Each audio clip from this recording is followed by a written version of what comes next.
हरे कृष्ण कृष्ण कृष्ण हरे हरे, हरे राम राम राम हरे हरे।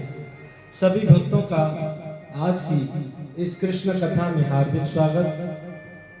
आज से हम श्रीमद् भगवद गीता के प्रथम अध्याय के प्रथम श्लोक से शुरुआत कर रहे हैं और मैं सभी वैष्णव के, सभी गुरुजनों के, मेरे गुरु महाराज के, प्रभुपाद के चरणों में कोटि कोटि दंडवत प्रणाम करते हुए ये आशीर्वाद के साथ प्रार्थना करता हूँ।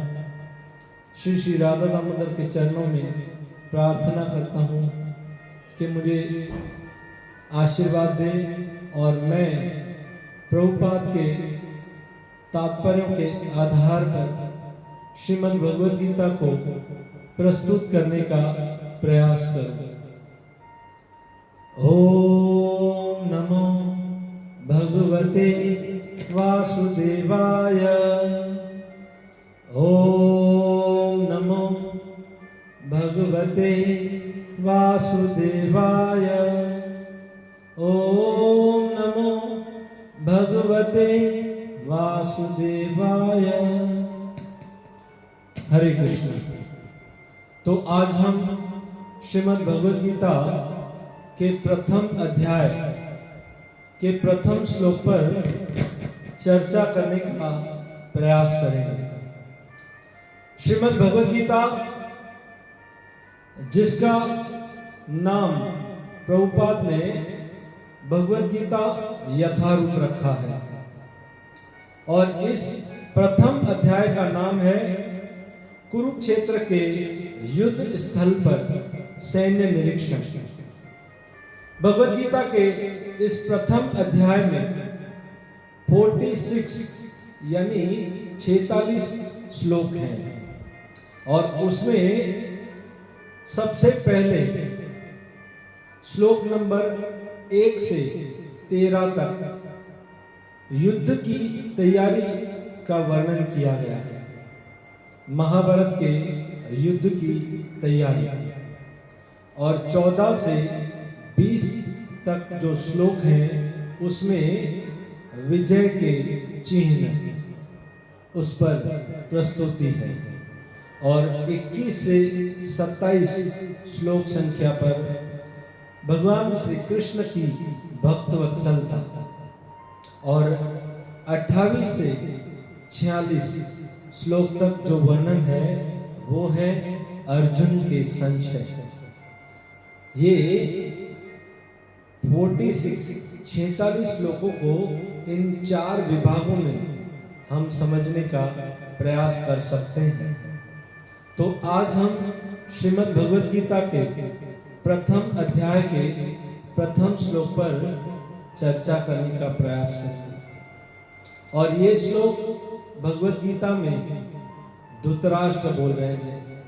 देखिए, भगवद गीता में 4 लोगों का संवाद है, कृष्ण और अर्जुन, धृतराष्ट्र और संजय, जिसमें सबसे पहला श्लोक जो है वो प्रथम अध्याय के प्रथम श्लोक में एक ही बार धृतराष्ट्र बोलेंगे, और उसके बाद संजय उवाच आएगा 9 बार, और अर्जुन उवाच आएगा 21 बार, और श्री भगवान यानी कृष्ण उवाच आएगा वो 28 बार। तो सबसे पहला उवाच है धृतराष्ट्र उवाच। धृतराष्ट्र उवाच धर्म क्षेत्रे कुरुक्षेत्रे समवेतायुयुत्सव मामका पांडवाश्चैव किम कुर्वत संजय। हे संजय, मुझे बताओ, कुरुक्षेत्र, धर्म क्षेत्र कुरुक्षेत्र के उस युद्ध स्थल पर युद्ध की इच्छा से मेरे तथा पांडु के पुत्रों ने क्या किया। सबसे पहला श्लोक धृतराष्ट्र के द्वारा बोला गया। अब इस पर कई लोगों का प्रश्न उठ सकता है कि भगवत गीता जो इतना पवित्र ग्रंथ है, उसमें सबसे पहले धृतराष्ट्र का नाम क्यों आया? जबकि धृतराष्ट्र तो एक डॉन है, ना ही वो शुद्ध भक्त है। तो सबसे पहले भगवत गीता में धृतराष्ट्र का नाम क्यों आया? ये भगवत गीता जानने वालों को सबसे पहली जिज्ञासा है। तो इसका उत्तर हमारे आचार्य बताते हैं कि धृतराष्ट्र में भले कोई गुण नहीं था, कोई सद्गुण नहीं थे, कोई भक्त नहीं था, फिर भी धृतराष्ट्र के अंदर एक गुण था, वो था धृतराष्ट्र श्रवण करना चाहता था। धृतराष्ट्र ने जिज्ञासा की, सुनने की इच्छा की, जो कि धृतराष्ट्र अंधा था। देखिए भक्तों, हम भी धृतराष्ट्र के समान अंधे हैं। हमारे पास भी ऐसे नेत्र नहीं हैं जिसके द्वारा हम कृष्ण के द्वारा बतलाए हुए सुरक्षित मार्ग पर चल सके।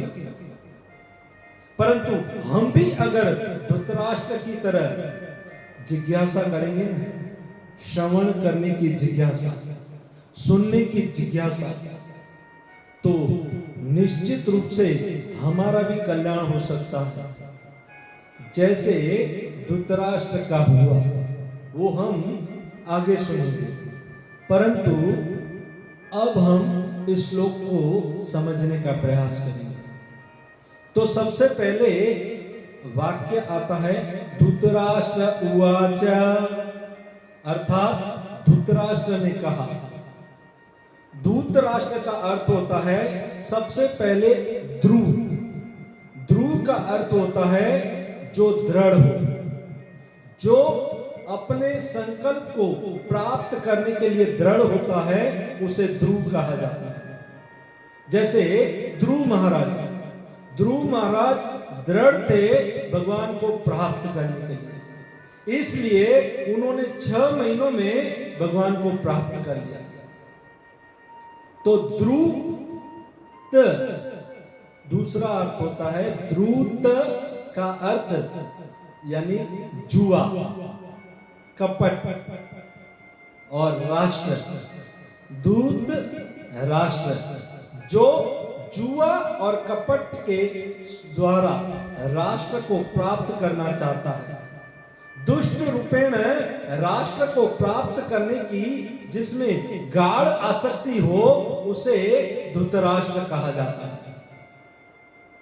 और धृतराष्ट्र के अंदर जैसा नाम वैसा काम, ये हम समझ सकते हैं।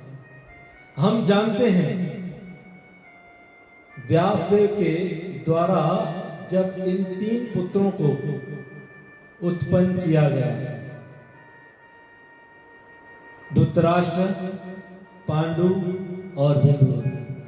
धृतराष्ट्र जो कि सबसे बड़ा पुत्र था, तो राज्य का उत्तराधिकार उसे ही मिलना चाहिए था, परंतु क्योंकि वो जन्म से ही अंधा था, इसलिए विदुर नीति के कारण अंधा व्यक्ति राज्य को, शासन को नहीं चला सकता।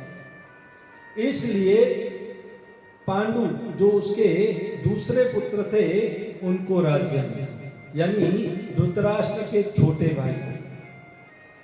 जब पांडु को जब ये राज्य मिला हस्तिनापुर का, उसी समय धृतराष्ट्र के मन में जेलसी, ईर्ष्या थी कि मैं राज्य को प्राप्त करूं, पर मेरे हाथ से राज्य चला गया। ये एक बार धृतराष्ट्र के हाथ से राज्य चला गया। दूसरी बार ऐसे हुआ कि जब पांडु को किंदीप ऋषि के द्वारा ये शाप मिला कि तुम जब अपनी पत्नी के साथ भोग करोगे तब तुम्हारी मृत्यु हो जाएगी, अर्थात अब पांडु को संतान नहीं होने वाली थी। तब धृतराष्ट्र को ये आशा हो गई कि अब पांडु को संतान नहीं होगी, यानी अब राज्य का अधिकारी जो बनेंगे वो मेरे पुत्र ही बनेंगे। ये दूसरी इच्छा थी कि मेरे पुत्रों को राज्य प्राप्त हो।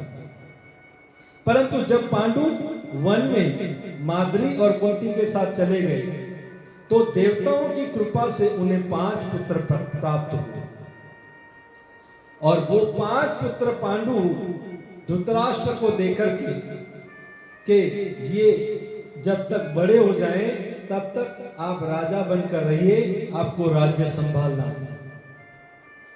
यानी राजा नहीं, सेक्रेटरी के रूप में आपको राज्य संभालना है, कहने का तात्पर्य। परंतु धृतराष्ट्र के मन में ये गाढ़ इच्छा थी कि मुझे राज्य मिले। अब 2 बार राज्य मिलने वाला हाथ से चला गया। एक तो पहली बार अंधा होने के कारण, और दूसरी बार जब देवताओं के द्वारा पांडु को 5 पुत्र मिले तो दूसरी बार भी उसके हाथों से राज्य जाने लगा। इसलिए धृतराष्ट्र बहुत नर्वस हो गया। धृतराष्ट्र के मन में ये हमेशा जेलसी, ईर्ष्या रहती थी कि मुझे राज्य प्राप्त हो और मेरे बाद मेरे पुत्रों को ये राज्य मिले।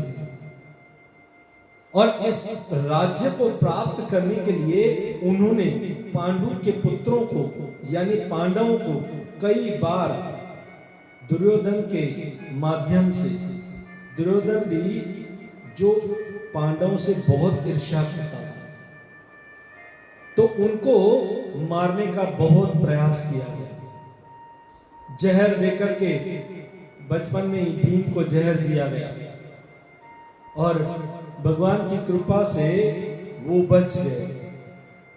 और शकुनी के माध्यम से जुआ खेलने का आमंत्रण कि जुआ के द्वारा उनको हराया जाए, और उस भरी सभा में द्रौपदी का वस्त्रहरण, और फिर उनको 12 साल वनवास और 1 साल अज्ञातवास।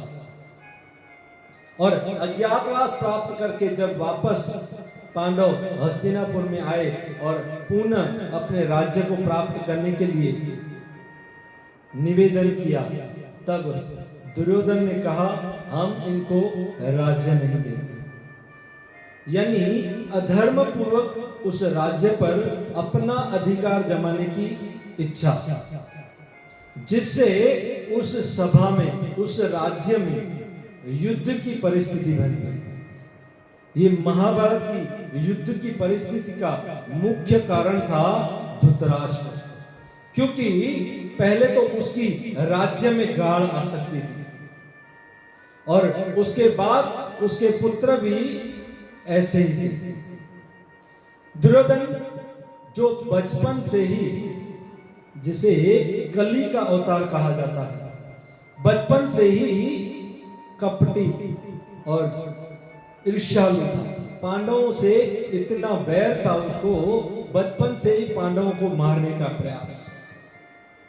और विदुर ने जब अपने भाई धृतराष्ट्र को किसी प्रकार से समझाने का प्रयास किया कि तुम पांडवों को उसका राज्य दे दो, अगर दुर्योधन तुम्हें ना बोलता है ना, तो दुर्योधन को राज्य से निकाल दो।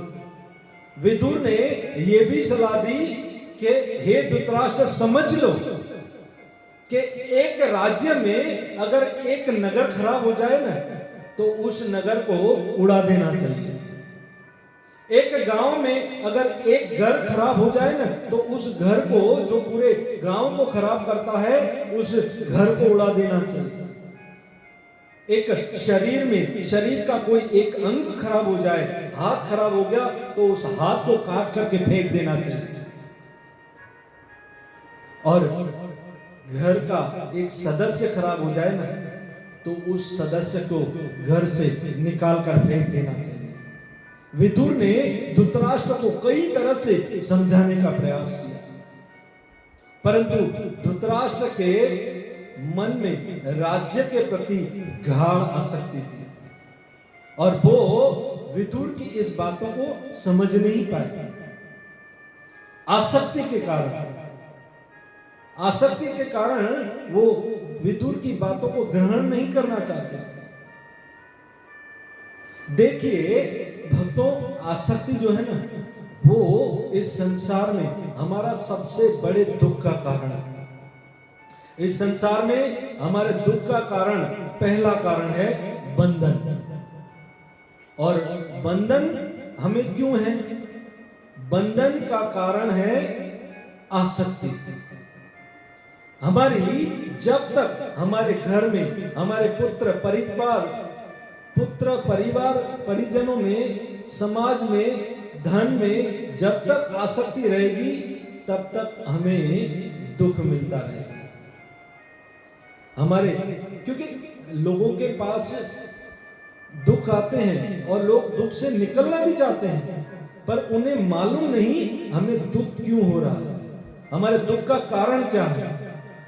दुख का कारण है बंधन और बंधन का कारण है आसक्ति। भगवान कपिल देव मां देहूति को भागवत के 3 स्कंद में बताते हैं, प्रसन्नम आचरम पाशम, आसक्ति ही जीव के बंधन का कारण है। आसक्ति ही जीव के बंधन का कारण है। और जब तक हमारी इस संसार में, हमारे परिवार में, हमारे पुत्रों में, हमारे धन में, हमारे संबंधियों में हमारी आसक्ति रहेगी, तब तक हम सुखी नहीं हो सकते। कहीं ना कहीं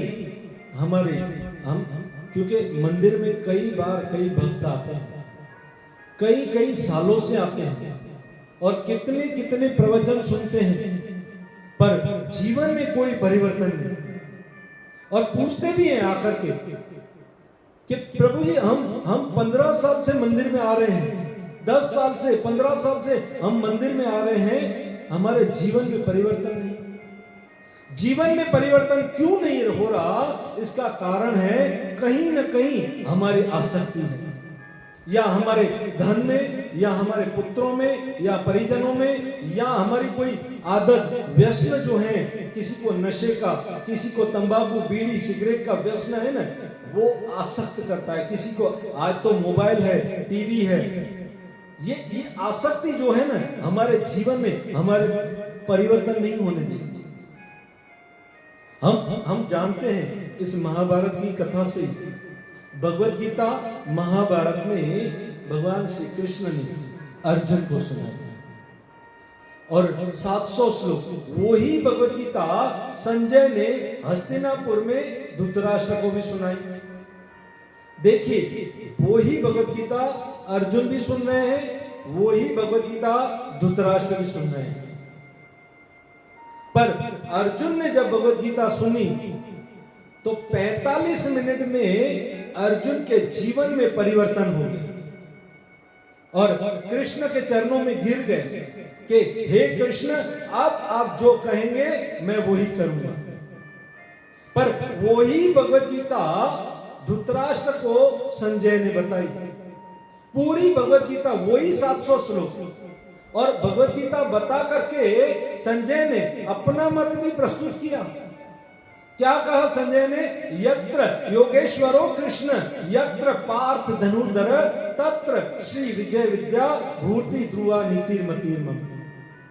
जहां कृष्ण है, जहां अर्जुन है, वहीं पर विजय है, विद्या है, श्री सब कुछ वहीं पर है। हे धृतराष्ट्र, मेरी इस बात को समझ लो, और अब भी तुम्हारे हाथ में ये फैसला है कि तुम इस युद्ध को रोक सकते हो। परंतु धृतराष्ट्र की अपने राज्य में गाढ़ आसक्ति थी, और गाढ़ आसक्ति की वजह से वो भगवत गीता के इस ज्ञान को समझ नहीं पाए। देखिए भक्तों, जब तक हमारे राज्य में, संसार में, धन में, अपने पुत्र परिजनों में आसक्ति होगी, कहीं न कहीं हमारी आसक्ति होगी, तब तक हम भगवत गीता, भागवत, हम कितने भी प्रवचन सुने ना, हमारे जीवन में परिवर्तन नहीं होने। शास्त्र ज्ञान साधन से हमारे जीवन में असर कुछ भी नहीं होने वाला, क्योंकि हमारे अंदर आसक्ति है। इसलिए हमें अगर हमारे जीवन में परिवर्तन लाना है, हमारे जीवन में भक्ति को दृढ़ करना है, तो सबसे पहले हमें उस आसक्ति को छोड़ना होगा।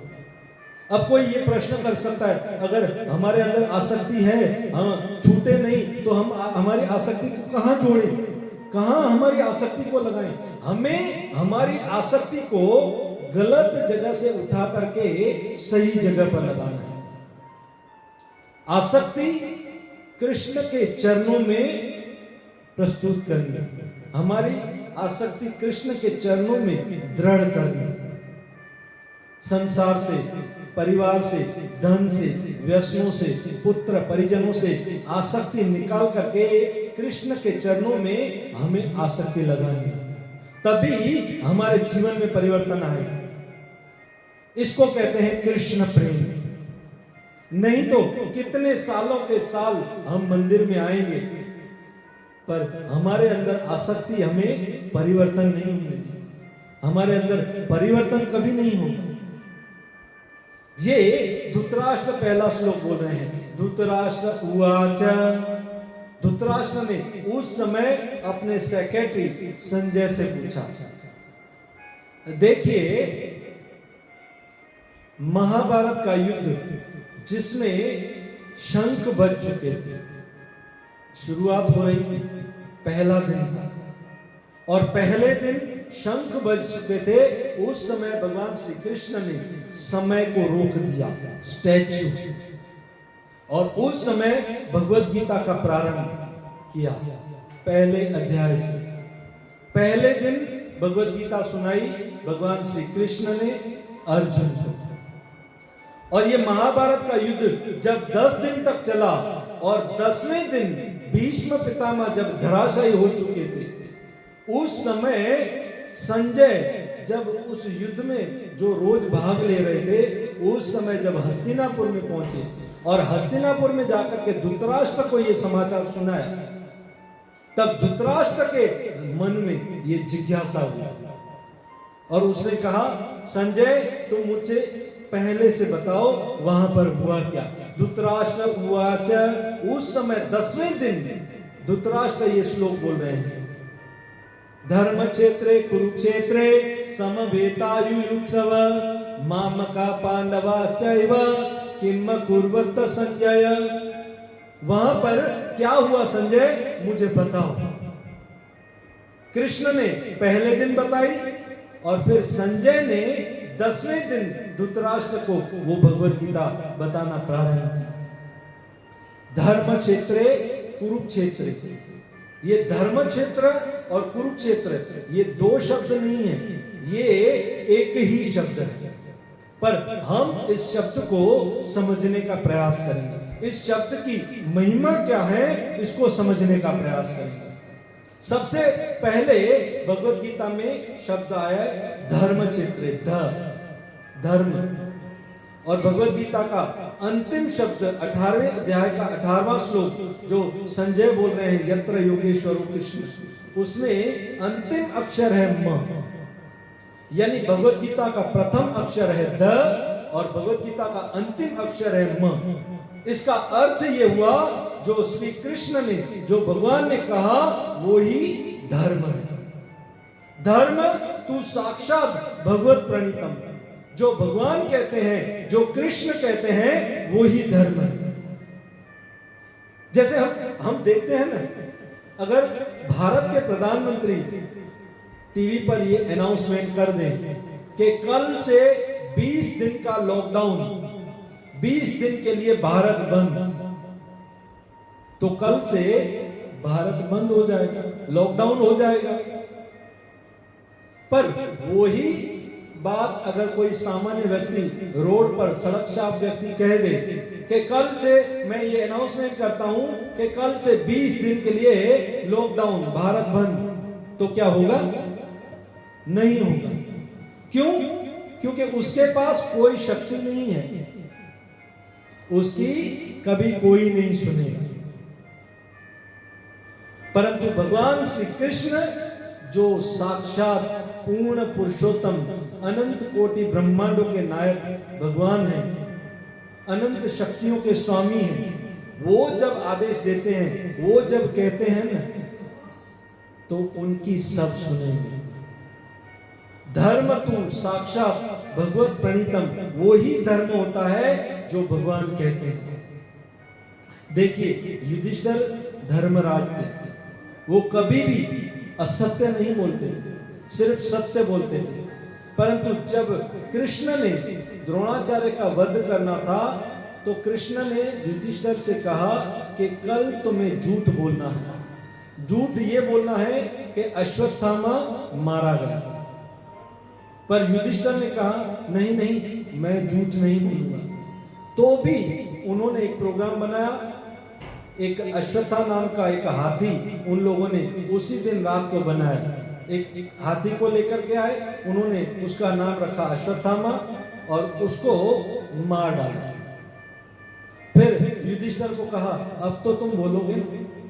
और फिर युधिष्ठिर ने दूसरे दिन युद्ध के मैदान में जब सब लोग बोल रहे थे अश्वत्थामा मारा गया, तो द्रोणाचार्य को विश्वास नहीं आ रहा था। जब युधिष्ठिर से पूछा, तब युधिष्ठिर ने कहा अश्वत्थामा हतो नरोवा और कुंजोवा जब बोल रहे थे तो पांडवों ने कोलाहल मचा दिया, यानी द्रोणाचार्य को सुनाई नहीं दिया। तो द्रोणाचार्य ने समझा अश्वत्थामा मारा गया और वो मर गया। यानी युधिष्ठिर महाराज कृष्ण के कहने पर भी झूठ नहीं बोल रहे थे। देखिए युधिष्ठिर महाराज धर्मराज थे और उनका जो रथ, उनके पैर जमीन से 2 इंच ऊपर चलते थे। उनका रथ जमीन से 2 इंच ऊपर चलता था। परंतु क्योंकि कृष्ण के कहने पर उन्होंने झूठ नहीं बोला, जो धर्म कहलाया, तो उनका रथ जो था ना वो नीचे हो गया। क्यों? क्योंकि कृष्ण के आदेश का पालन नहीं किया। कृष्ण जो कहते हैं वही धर्म है।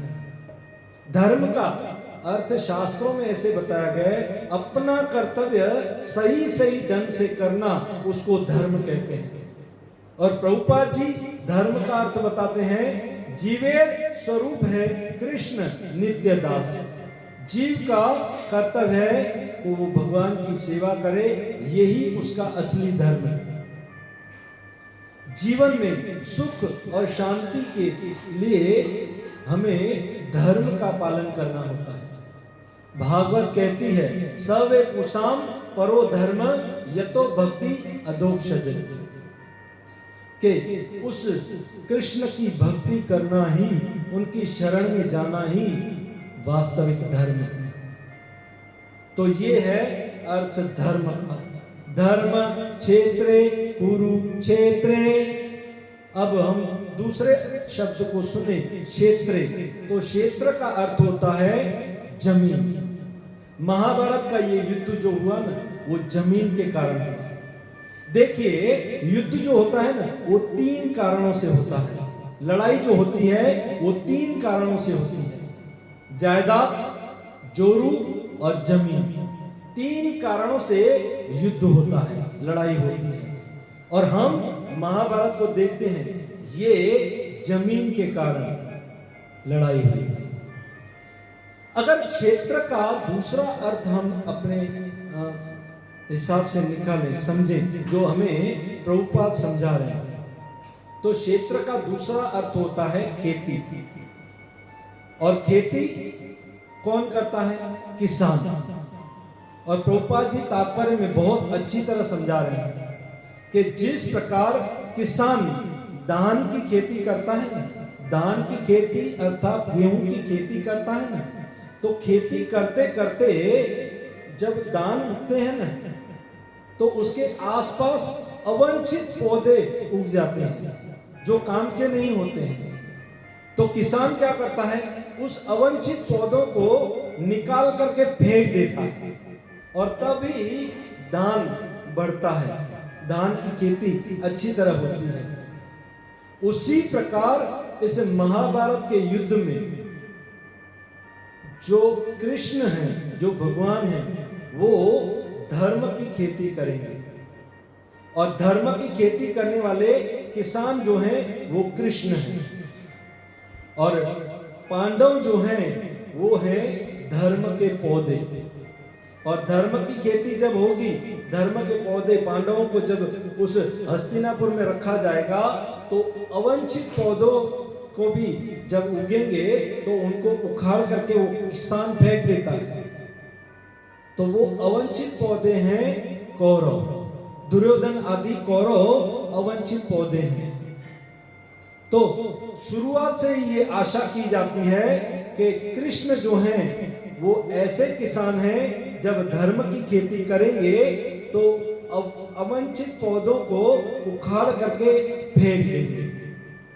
क्योंकि आगे गीता में भगवान बताएंगे, यदा यदा ही धर्मस्य ग्लानिर्भवति भारत अभ्युत्थानम् अधर्मस्य तदात्मानं सृजाम्यहम्। जब जब धर्म की हानि होने लगती है, अधर्म बढ़ने लगता है, तब तब मैं इस धरती पर प्रकट होता हूँ। तो कृष्ण आए ही इसलिए हैं। तो अब हम समझ गए धर्म क्षेत्रे। अब हम इसी शब्द को आगे समझेंगे, धर्म क्षेत्रे कुरुक्षेत्र। धर्म क्षेत्र और कुरुक्षेत्र ये दो शब्द नहीं है, ये एक शब्द है। परंतु कुरुक्षेत्र, अब हम इसको अगर हम समझें तो कुरुक्षेत्र वो पवित्र स्थान है जहां पर श्रीमद् भगवत गीता का जन्म हुआ। भगवत गीता जहां पर प्रकट हुई उस स्थान का नाम है कुरुक्षेत्र। और इस स्थान को स्वयं भगवान श्री कृष्ण ने चुना। इस स्थान को भगवान श्री कृष्ण ने क्यों चुना? तो जब ये महाभारत का युद्ध होने वाला था, उस समय कृष्ण ने सोचा कि कोई ऐसा स्थान हो जहां पर किसी को किसी से अपनों में आसक्ति न हो, जिसके लिए वो रोए नहीं, दुखी न हो। तो ढूंढते ढूंढते कृष्ण जो हैं उस कुरुक्षेत्र के स्थल में पहुंचे, और उन्होंने वहां पर क्या देखा? एक किसान जो था वो अपनी पत्नी को ये आदेश दे रहा था कि हमारी जो खेत है, खेत की जो नाल है, वहां से पानी बह करके हमारे खेत में आ रहा है, और तुम जाकर के उस पानी को बंद करो। तो उस किसान की पत्नी जब वहां गई और उस पानी को बंद करने का प्रयास किया तो नहीं हो रहा था। तो उसने अपने पति के आदेश को सम्मान्य करते अपने बच्चे को वहां पर रख दिया पानी बंद करने के लिए। भगवान कृष्ण ने देखा कि ये स्थान आसक्ति रहित है, क्योंकि अपने कर्तव्य का पालन करने के लिए ये स्त्री अपने बच्चे को यहाँ पर रख रही है। इसलिए भगवान श्री कृष्ण ने इस कुरुक्षेत्र के स्थान को चुना महाभारत के युद्ध के लिए। और कुरुक्षेत्र की दूसरी कथा इस प्रकार आती है। कुरु नाम का राजा, हम जानते हैं कि कुरु नाम का एक राजा था। वो राजा उस राज्य में ऐसा स्थान, उस राज्य को ऐसा स्थान बनाना चाहता था कि जो स्थान धर्म क्षेत्र बन जाए। मेरा ये राज्य जो है, कुरु बोल रहा था कि मेरा ये राज्य धर्म क्षेत्र का स्थान बन जाए। तो वो भगवान की भक्ति और तपस्या में दृढ़ हो गए, और उनकी तपस्या से भगवान विष्णु वहां पर प्रकट हुए।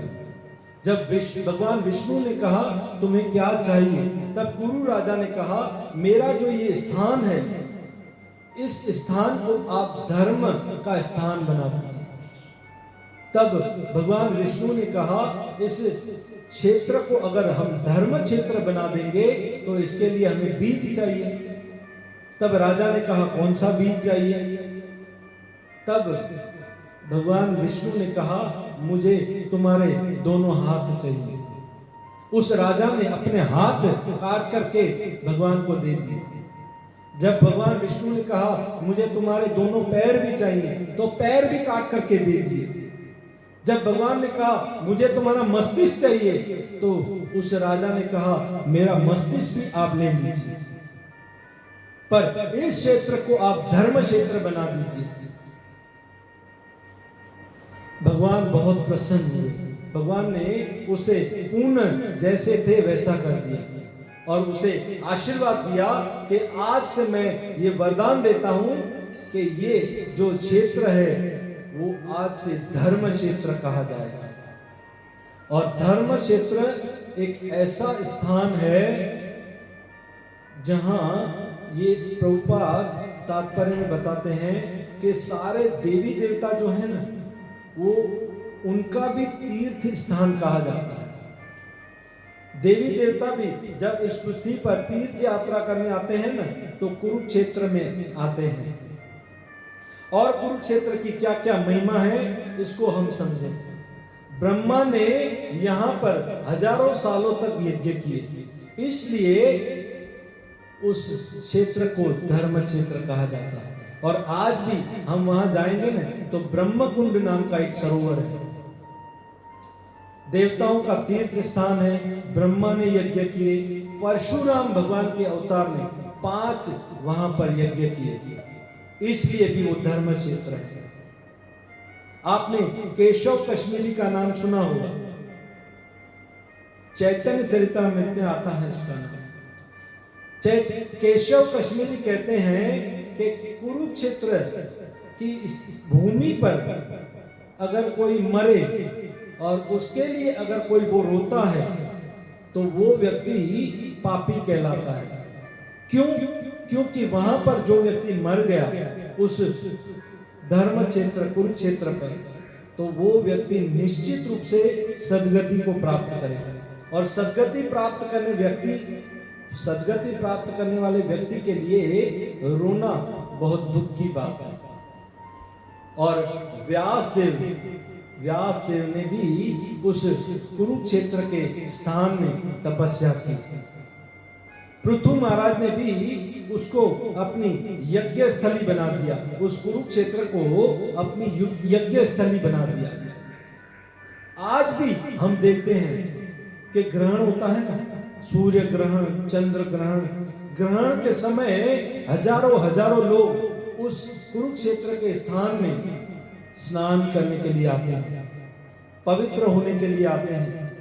हम ये जानते हैं उस समय भी जब भगवान श्री कृष्ण द्वारिका में थे और श्रीमती राधा रानी वृंदावन में थी, उस समय भी जब ग्रहण लगा था तो भगवान श्री कृष्ण द्वारिका से कुरुक्षेत्र में आए थे और श्रीमती राधा रानी और सारे ब्रजवासी वृंदावन से कुरुक्षेत्र में आए थे। और उसी समय जब उनका 100 सालों के बाद जब आपस में मेल हुआ, मिलन हुआ, तो ब्रजवासी कृष्ण को देख करके उनको जबरदस्ती से ऐसे रथ पर बिठा दिया जिसमें अभी घोड़े लगे हुए नहीं थे, और उनको ऐसे ही उठा करके बोलने लगे हम आपको वृंदावन वापस ले जाएंगे, और खींचने लगे। और उसी समय से इस रथ यात्रा का आरंभ हुआ। यानी उस क्षेत्र में, कुरुक्षेत्र में माधुर्य लीला भी प्रकट हुई, इसलिए भी उस कुरुक्षेत्र को उस धर्म क्षेत्र कुरुक्षेत्र कहा जाता है। वो धर्म क्षेत्र है। और भी हम जानते हैं युधिष्ठिर महाराज जो साक्षात धर्मराज हैं, वो उस युद्ध में उपस्थित हैं वहां पर, तो भी वो धर्म क्षेत्र कुरुक्षेत्र बन गया।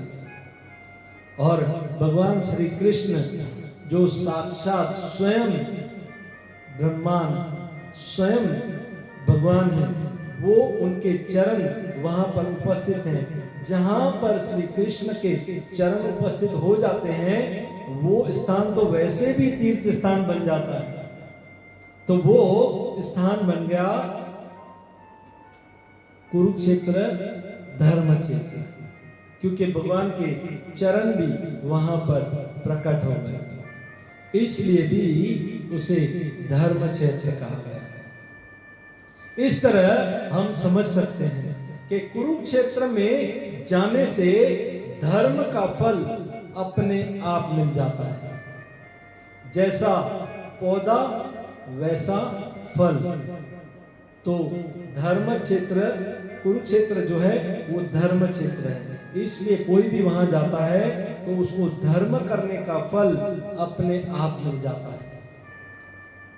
अब प्रश्न ये उठता है कि वो इतना पवित्र स्थान है, धर्म क्षेत्र जो कुरुक्षेत्र है, इतना पवित्र स्थान है जहां पर किसी की किसी में आसक्ति नहीं होती। तो अर्जुन के मन में पहले अध्याय में हम देखेंगे कि कितनी आसक्ति उत्पन्न हो गई। पहले ही अध्याय में अर्जुन ने कृष्ण से कहा कि मैं अपने सगे संबंधियों को मारना नहीं चाहता। वो रो पड़े, बैठ गए कि मैं क्या करूं। बहुत सारे डाउट भगवान के सामने प्रस्तुत करने लगे। अगर कुरुक्षेत्र के स्थान में जाने से आसक्ति खत्म हो जाती है तो अर्जुन के मन में आसक्ति क्यों आई? तो उसका उत्तर ये है कि अर्जुन में ये आसक्ति आई, इतने गाढ़ आसक्ति थे, परंतु स्थान की वजह से वो रुक गए और फिर वो बदल गए। अगर वो स्थान कुरुक्षेत्र वो नहीं होता तो अर्जुन अगर दूसरी भूमि होती तो वहां से भागकर अपने घर चले गए। वो वहां पर रुक तो पाए और सुन तो पाए कृष्ण की बात को। इसलिए देखिए स्थान होता है ना, ये कुरुक्षेत्र, ये ऐसा स्थान है, स्थान का बहुत बड़ा महत्व होता है। स्थान हर जगह पर, कोई भी जगह पर आप जाओ देखो, स्थान का बहुत बड़ा महत्व होता है।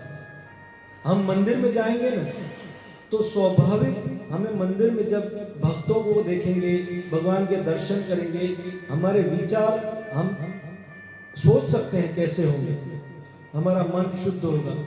हम शायद उन भक्तों को देख करके मंदिर में सेवा करने लग जाते हैं या माला करने बैठ जाते हैं, मन बदल जाता है। स्थान का इतना महत्व होता है। और दूसरा स्थान, अगर हम अपने गलत दोस्तों के साथ किसी महफिल में जाते हैं, किसी क्लब में जाते हैं, जुआ खाने में, शराब खाने में, किसी ऐसे अड्डे पर जाते हैं तो वहां का माहौल देख करके हमारा मन बदल जाता है, हमारी उसके कारण दुर्गति होती है। संग का प्रभाव है, स्थान का प्रभाव है। देखिए एक बार शिव जी के गले में एक सांप बैठते हैं ना, शिव जी के गले में सांप होता है, सर्प, और छोटा सा सर्प का बच्चा था शिव जी के गले में, और शिव जी बैठे हैं। वहां पर अचानक उड़ते उड़ते गरुड़ जी आए और गरुड़ जी वहां पर विश्राम करने के लिए बैठे। तो गरुड़ जी ने शिव जी को देखा और शिव जी के गले में सर्प को देखा। तो वो छोटा सा सर्प था ना, वो गरुड़ को देख करके फुफारे मार रहा था। अब गरुड़ इतने छोटे सर्प को देख करके हंस रहे थे और गरुड़ ने कहा, बेटे तुम जहां बैठे हो ना, ये उस स्थान का कमाल है कि आज तुम मुझे फुर फुर कर रहे हो, मुझे चैलेंज कर रहे हो। आज तुम्हें ताकत है ना तो इस स्थान को छोड़ करके नीचे आ जाओ, क्योंकि तुम शिव जी के गले में बैठे हो। तुम यहां नीचे उतर के तो बताओ, आज तुम फुफारे मार रहे हो, मुझे चैलेंज कर रहे हो, ये स्थान का प्रभाव है। तो हम समझ सकते हैं स्थान का बहुत बड़ा प्रभाव होता है। एक बार शिव मां पार्वती के साथ जा रहे थे और एक जगह जंगल, खाली जंगल था, वन था, और वहां पर शिव जी ने प्रणाम किया। पार्वती ने पूछा, आपने यहाँ प्रणाम क्यों किया? बोले, यहाँ 10,000 साल पहले एक शुद्ध भक्त आए थे, ये जमीन, ये स्थान जो है बहुत पवित्र है। और फिर थोड़े कुछ आगे चले तो फिर से एक जंगल आया और फिर से शिव जी ने वहां पर प्रणाम किया। पार्वती ने पूछा, यहाँ भी तो कोई मंदिर नहीं है, आप प्रणाम कर रहे हो? तो शिव जी ने कहा, यहाँ 10 साल के बाद एक भक्त, शुद्ध भक्त आने वाला है, इसलिए मैं इस स्थान को प्रणाम कर रहा हूँ। तो स्थान का बहुत बड़ा महत्व है। और धृतराष्ट्र को भी उसी स्थान का डर था, उस पवित्र स्थान का डर था।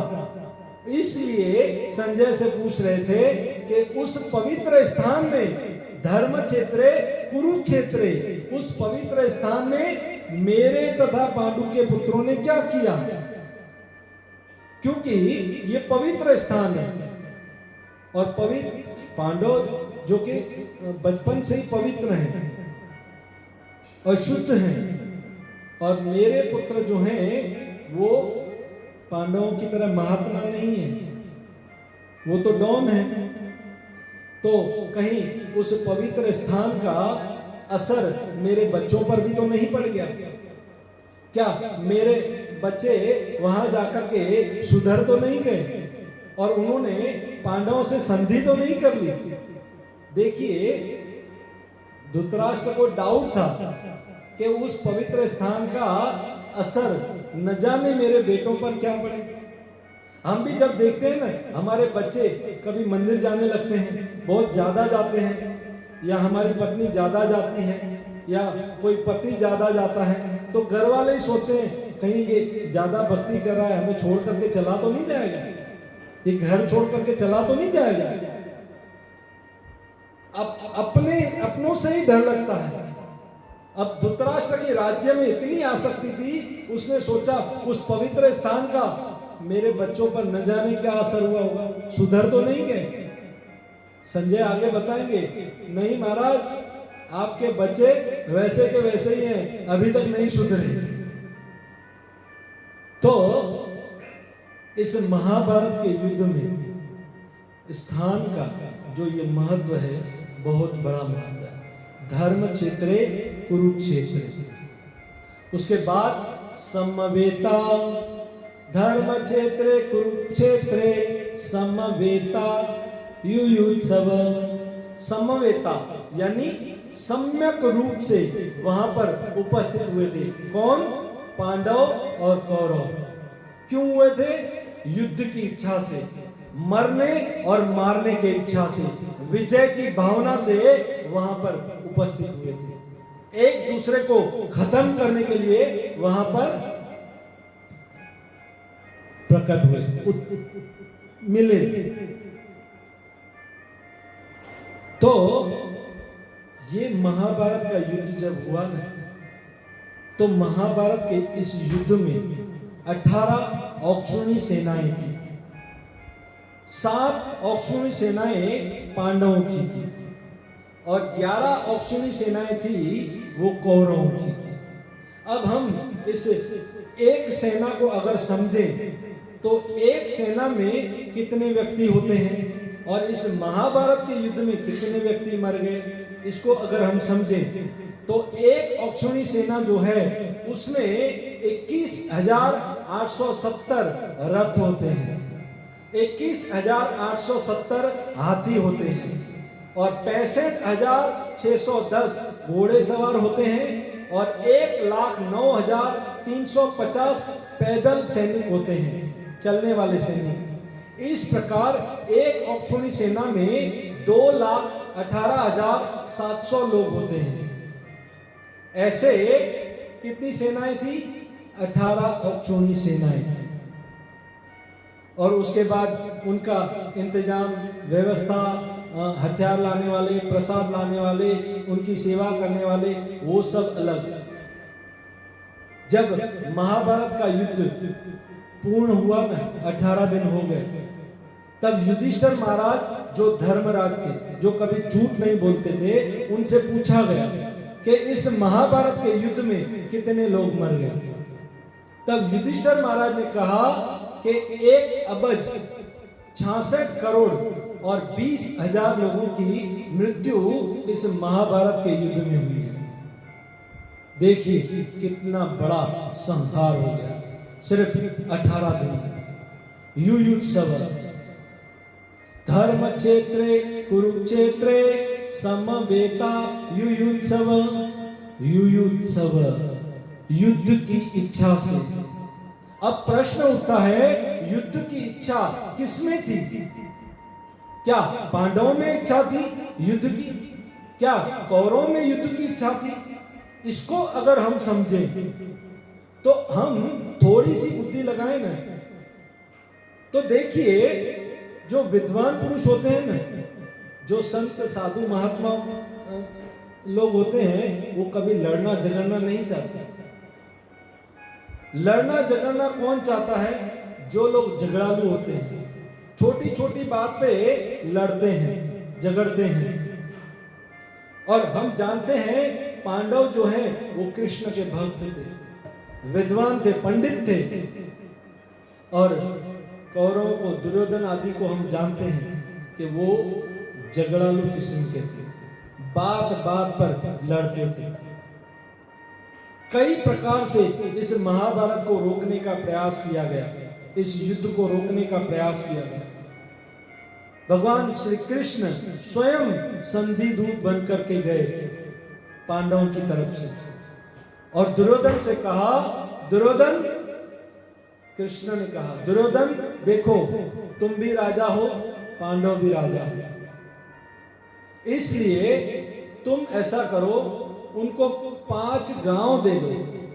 भले तुम उसको हस्तिनापुर मत दो, तुम उनको 5 गांव दे दो, 5 गांव के वो राजा बन जाएंगे, और ये हस्तिनापुर तुम ले लो, युद्ध नहीं होगा।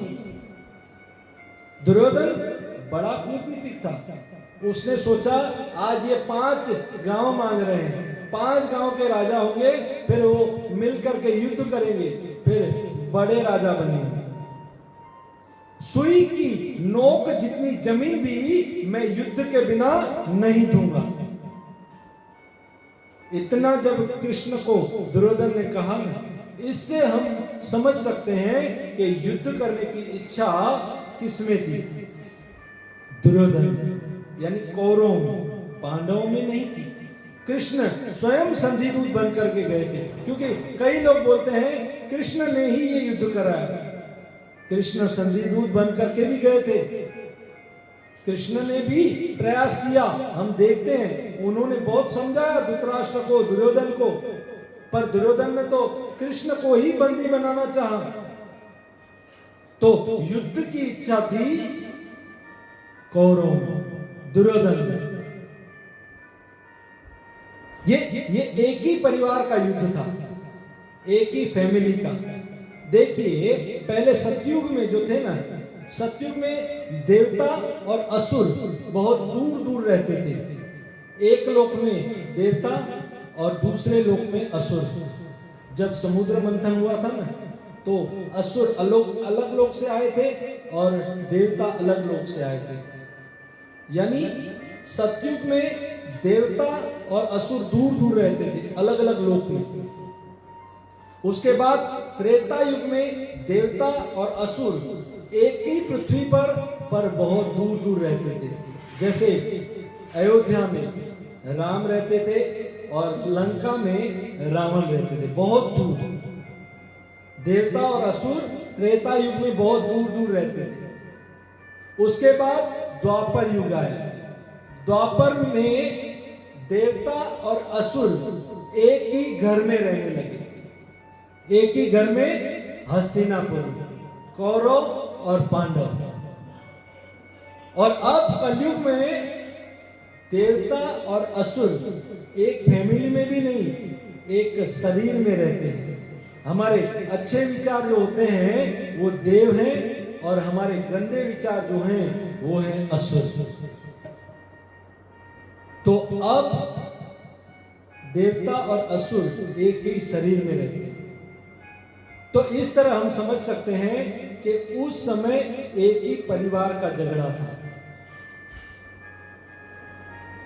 उसके बाद इस श्लोक में वर्णन आता है, मामका पांडवाश्चैव धर्म क्षेत्रे कुरुक्षेत्रे समवेतायुयुत्सव मामका पांडवाश्चैव।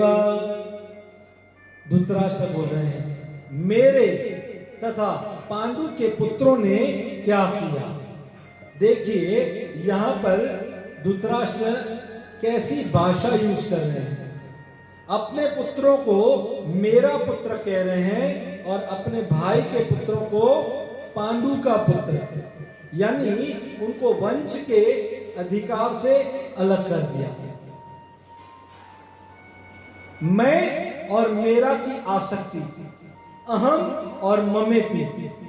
देखिए जहां पर मैं और मेरा,